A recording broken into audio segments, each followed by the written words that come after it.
পরিবর্তন হয়েছে। হ্যাঁ, আমাদের সরকারের যেমন পরিবর্তন হয়েছে তেমনি আমাদের জীবনেও পরিবর্তন হয়েছে। সরকারের পরিবর্তনের জন্য সকলকে অসংখ্য অসংখ্য শুভেচ্ছা ও অভিনন্দন। আর পরিবর্তন হয়েছে আমাদের জীবনেও। আমরা যেখানে থাকতাম সেখান থেকে আমরা মুভ করেছি, করে আমরা অন্য একটা জায়গায় এসে উপস্থিত হয়েছি। আমরা এটা অ্যাপার্টমেন্ট নিয়েছি রেন্টে। এটা 2 BHK অ্যাপার্টমেন্ট। খুব সুন্দর একটা অ্যাপার্টমেন্ট। আর এই অ্যাপার্টমেন্টের সবথেকে মুখ্য আর সৌন্দর্য দিক হলো আমার অ্যাপার্টমেন্টের সামনেই, পুরো ব্যালকনির সামনেই একটা হলো নদী বলো বা পুকুর বলো যাই বলো এটা রয়েছে। এই নদী আর পুকুরটা এতটা সুন্দর, এতটা স্নিগ্ধতা আছে এর মধ্যে কি বলবো। এই যে ব্যালকনিতে দাঁড়িয়ে ঘন্টার পর ঘন্টা তাকিয়ে থাকতে পারি এর দিকে, মনটা পুরো জুড়িয়ে যায়। আমার রান্নাঘরের জানলা দিয়েও দেখা যায়, এটা ফ্রন্টে যেহেতু।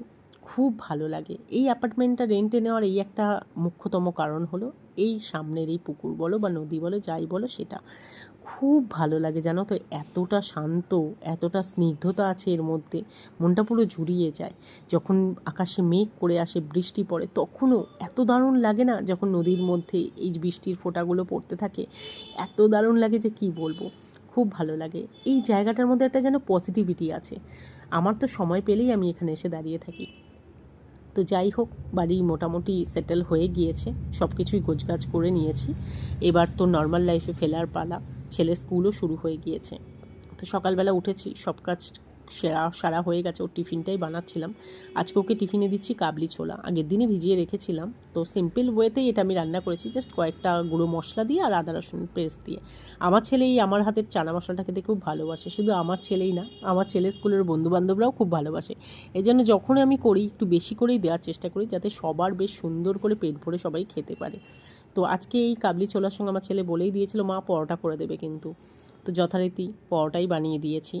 পরোটা আর তার সঙ্গে কাবলি ছোলা একদম দারুণ কম্বিনেশন। আর এর সঙ্গে ছিল 2টো বিস্কিটই দিয়ে দিয়েছি, কারণ অনেকটা টাইম পর ওদের টিফিনটা হয় আর সেই সকালবেলা খেয়ে যায় সকাল 9টায়।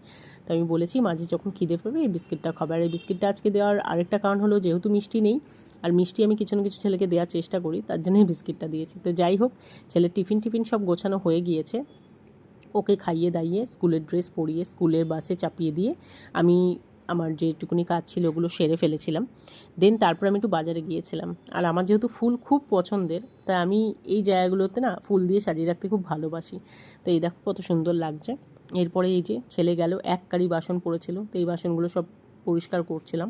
এইসব পরিষ্কার টরিষ্কার আমি করতে থাকি। তো যাই হোক, ভিডিওটা আজকে এই পর্যন্তই। ভালো লাগলে প্লিজ একটা লাইক করো অ্যান্ড চ্যানেলটা সাবস্ক্রাইব। দেখা হবে অন্য একটা ভিডিওতে।